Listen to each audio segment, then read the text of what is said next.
Hello बच्चों, welcome to my YouTube channel जिसका नाम है विशाल फिजिक्स क्लासेस। तो बच्चों अब मैं बात करूंगा आपसे गॉस थ्योरम की। बड़ा इंपॉर्टेंट टॉपिक है बच्चों आपके इलेक्ट्रोस्टैटिक्स का। तो भाई क्या नाम है? आप बोलोगे sir Gauss theorem. Gauss theorem कहिए या गॉस लॉ कहिए, बात एक ही है। तो भाई ये थ्योरम क्या कहती है मैं आपको बताऊं। ये थ्योरम बच्चों आपका काम आसान करने के लिए आई है। कौन सा काम आसान करने के लिए आई है बच्चों? ये थ्योरम काम ये आसान करने के लिए आई है कि अगर आपको फ्लक्स निकालना हो, जो कि आपने सीखा था कि फ्लक्स कैसे निकालते हैं, है ना, ई डॉट डी एस। अगर एक छोटा सा सरफेस है तो भाई उसमें फ्लक्स क्या होगा, ई डॉट डी एस। तो अगर एक क्लोज्ड सरफेस है उसमें कितना होगा, इंटीग्रेशन कर लीजिए, ये फ्लक्स होगा। इसी को आसान करने आया। इससे बच्चों हम थोड़ा लंबा पड़ जाता है हमें, बट इससे हमारी बड़ी सारी प्रॉब्लम्स है जो बच्चों जो बड़ी जल्दी सॉल्व होंगी। कैसे सॉल्व होंगी, क्या कहती है थ्योरम, चलो फटाफट ये समझते हैं।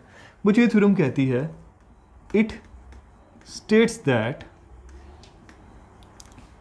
The total electric flux through a closed surface. अगर आपके पास कोई एक क्लोज्ड सरफेस है, ठीक है, उसमें जो इलेक्ट्रिक फ्लक्स होगा वो क्या होगा, is 1/ε0 times the charge enclosed by that surface in vacuum। मतलब बच्चों बहुत इंपॉर्टेंट बात इसने कह दी है कि भाई जो फ्लक्स होगा आपका, फाई ई लिखते हो ना फ्लक्स को, जो कि किसके बराबर होता है, क्लोज सरफेस है तो integration of electric field over the close surface, है ना, surface integration of electric field. ये उसने कहा कि किसके बराबर होगा, 1/ε0 टाइम्स द चार्ज एनक्लोज्ड। किसके बराबर, 1/ε0 times the charge enclosed. Where बच्चों यहाँ पे Q क्या है, Q is the charge enclosed. चलो बच्चों इसको थोड़ा डिटेल में देखते हैं। ये ला क्या कहता है बच्चों, ये ला कहता है आपका कि अगर आपके पास कोई भी एक क्लोज सरफेस है, बच्चों कोई भी हो सकता है, स्क्वायर हो सकता है, उसके बीच में अगर कोई आप एक चार्ज रख दो, ठीक है, बीच में कहीं पे भी रख दो बच्चों, इसके बीच में होना चाहिए, मतलब ये एनक्लोज्ड चार्ज होना चाहिए, मतलब ये चार्ज हर तरफ से घिरा हुआ होना चाहिए, क्लोज्ड होना चाहिए। तो भाई अब कोई भी एक चार्ज है, अगर ये पॉजिटिव चार्ज ही होता तो आप बोलते सर हमने पढ़ा हुआ है अगर ये चार्ज है तो इसमें से तो फील्ड लाइंस निकलेंगी रेडियली आउटवर्ड। बिल्कुल सही है बच्चों। तो बच्चों जितनी भी फील्ड लाइंस निकलेंगी, जितनी भी फील्ड लाइंस ये प्रोड्यूस करेगा, जो कि हम गिन नहीं सकते फिलहाल कितनी है। हाँ बोलोगे सर 6 दिख रही हैं, 8 दिख रही है, नहीं बच्चों ये तो मेरी मर्जी है, मैं से 2 और भी बना सकता था, तो मैं कितनी भी बना सकता था बच्चों, ये मेरे हाथ में है। तो इसको हम गिन नहीं सकते डायरेक्टली क्योंकि इमेजिनरी है।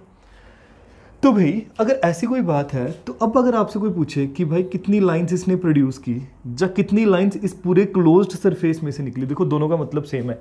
जितनी लाइंस ये प्रोड्यूस करेगा उतना ये पूरा क्लोज सरफेस में से बाहर निकलेगा, और जितनी लाइन इस पूरे क्लोज सरफेस में से बाहर निकलेगी उन लाइंस को ही हम क्या कहते हैं, उन्हीं के नंबर को ही हम क्या कहते हैं, फ्लक्स कहते हैं। तो भाई जो फ्लक्स होगा वो किसके बराबर होगा, बस सिंपली जो चार्ज आपने अंदर रखा है उस चार्ज को आप डिवाइड कर दीजिए ε0 के साथ, आपको क्या मिल जाएगा, फ्लक्स। कितना सिंपल हो गया बच्चों, आप खुद इमेजिन कर लो, है ना। तो ये थी बच्चों आपकी गॉस थ्योरम, ठीक है। अब बच्चों जैसे आपको गॉस थ्योरम पता चली, बट इसने कह दिया और क्या हो गया, जो कहा उसने सही है, नहीं बच्चों, थ्योरम है तो उसका प्रूफ तो हमें करना ही पड़ेगा। हमें देखना है कि भाई जो इसने कहा है कि वो सही भी है या फिर गलत है।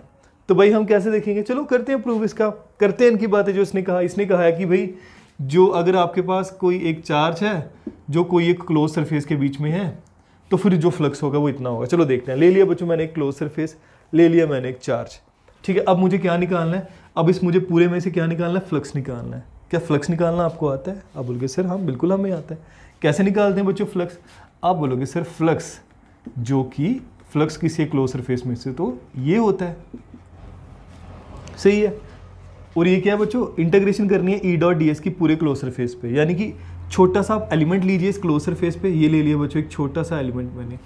अब बच्चों एरिया एलिमेंट आपने लिया तो एरिया एलिमेंट की तो कोई डायरेक्शन भी होती है, क्या होती है बच्चों, परपेंडिकुलरली आउटवर्ड। एरिया एलिमेंट की डायरेक्शन क्या होती है बच्चों, परपेंडिकुलरली आउटवर्ड। और बच्चों वहीं पे मुझे क्या देखना है, इलेक्ट्रिक फील्ड इंटेंसिटी क्या है। मतलब यहाँ पे मैं एक टेस्ट चार्ज रखूंगा, इलेक्ट्रिक फील्ड इंटेंसिटी आपको पता है बच्चों क्या होती है, बिल्कुल आपने पढ़ी हुई है। अगर ये रेडियस आर है तो यहाँ पे एक टेस्ट चार्ज रखूँ बच्चों, क्यू इस टेस्ट चार्ज को कहाँ रिपेल करेगा, यहाँ पे ही रिपेल करेगा, दोनों की डायरेक्शन यहाँ पे क्या है, सेम है। आपको बच्चों मैं आपकी जानकारी के लिए बता दूँ, आपने पढ़ा हुआ है electric field due to a point charge. ये बच्चों एक पॉइंट चार्ज है, इसकी वजह से इलेक्ट्रिक फील्ड, इससे आर डिस्टेंस दूर कितनी होती है, आप बोलोगे सर इलेक्ट्रिक फील्ड के क्यू बाय आर स्क्वायर। और डायरेक्शन आप बोलोगे सर टेस्ट चार्ज रखो, ये टेस्ट चार्ज कहाँ जाएगा, ये क्यू इस टेस्ट चार्ज को यहाँ रिपेल करेगा, तो ये इलेक्ट्रिक फील्ड की डायरेक्शन है। वैसे बच्चों ये क्यू चार्ज आर डिस्टेंस दूर इलेक्ट्रिक फील्ड इतनी होगी, और ये कहाँ रिपेल करेगा, उसी की डायरेक्शन में, एरिया वेक्टर की डायरेक्शन में। तो भाई जैसा कि आपने देखा कि ये किसके बराबर आ गया, ई डॉट डी एस क्या होता है, एडीएस कॉस ऑफ थीटा, और थीटा यहाँ पे क्या है, एरिया वेक्टर, और इलेक्ट्रिक फील्ड की डायरेक्शन क्या है, सेम, दोनों के बीच का एंगल 0। बच्चों मैं बता दूं, एरिया वेक्टर हमेशा एरिया के परपेंडिकुलर होता है, आप जानते हो, और एरिया के परपेंडिकुलर होना मतलब सेंटर से निकली गई कोई भी एक लाइन जो होती है ना बच्चों, वो क्या होती है, उस पॉइंट पे परपेंडिकुलर होती है। तो अगर मैं यहाँ पे लेता ना कोई एरिया वेक्टर, मैं आपको बोलता कि बच्चों यहाँ पे मुझे बताओ एरिया वेक्टर की डायरेक्शन क्या है, तो आप यहाँ से सीधी एक लाइन यहाँ पे लेके आ जाते, तो ये एरिया वेक्टर की डायरेक्शन हो जाती। इज दैट क्लियर बच्चों? अब क्योंकि यहाँ पे था बच्चों, तो मैंने यहाँ पे वो ले ली, वो एरिया वेक्टर की डायरेक्शन बच्चों वहाँ पे आ गई। क्लियर है इतना? ओके। cos 0 बच्चों क्या होता है आगे, आप बोलोगे सर cos 0 इज 1, बिल्कुल सही है बच्चों। तो ये आपका आ गया EDS cos 0 तो 1 है। अच्छा बच्चों, अब Q चार्ज से r डिस्टेंस दूर इलेक्ट्रिक फील्ड कितनी होती है, KQ बाय आर स्क्वायर। इधर भी उतनी है, इधर भी उतनी, इधर भी आर, इधर भी आर, तो बच्चों पूरे क्लोज सरफेस में इसकी वैल्यू तो क्या है, सेम है, यानी कि कांस्टेंट है। कांस्टेंट है तो आप क्या करोगे, कांस्टेंट है तो बच्चों इसे आप बाहर निकाल दीजिए। क्लियर है? अच्छा अब ds एक छोटा सा एलिमेंट था क्लोज सरफेस पे। अब अगर मैं इसको इंटीग्रेट करना चाहूँ, इंटीग्रेट मतलब सारे छोटे छोटे छोटे छोटे एलिमेंट इस पूरे क्लोज सरफेस पे आप ऐड कर दीजिए, तो भाई उससे आपको क्या मिलेगा, आप बोलोगे सर आपको तो इस स्फीयर का पूरे का एरिया मिल जाएगा। और वो एरिया कितना होता है, आप बोलोगे सर वो पूरा एरिया है 4 पाई, रेडियस अगर स्मॉल आर लिया है, ये क्या बच्चों मैंने निकाला, ये मैंने निकाला फ्लक्स, इतना। बट बच्चों आपको तो एक चीज़ पता है, क्या पता है, वी नो कि भाई जो इलेक्ट्रिक फील्ड आर डिस्टेंस दूर कितनी होती है, के क्यू बाय आर स्क्वायर। ये तो आपको पहले का पता है, के यानी कि 1/4 पाई एप्सिलॉन नॉट, यानी कि 4 pi epsilon naught r square. अब बच्चों अगर आपको इतना पहले का ही पता है तो भाई अब फ्लक्स कितना आ गया, देयरफॉर फ्लक्स मैं लिख सकता हूँ यूजिंग इन फर्स्ट। ठीक है, इसको मैं कहाँ यूज़ कर रहा हूँ, फर्स्ट। भाई फ्लक्स कितना आया, E into 4 pi r square, E यानी कि कितना बच्चों, Q upon 4 pi epsilon naught r square into बच्चों क्या, into 4 pi r square, 4 pi r square, 4 pi cancel, r square cancel, तो बच्चों आपका इलेक्ट्रिक फ्लक्स क्या आया, Q अपॉन एप्सिलॉन नॉट। ये बच्चों आपने गॉस थ्योरम को प्रूव कर दिया।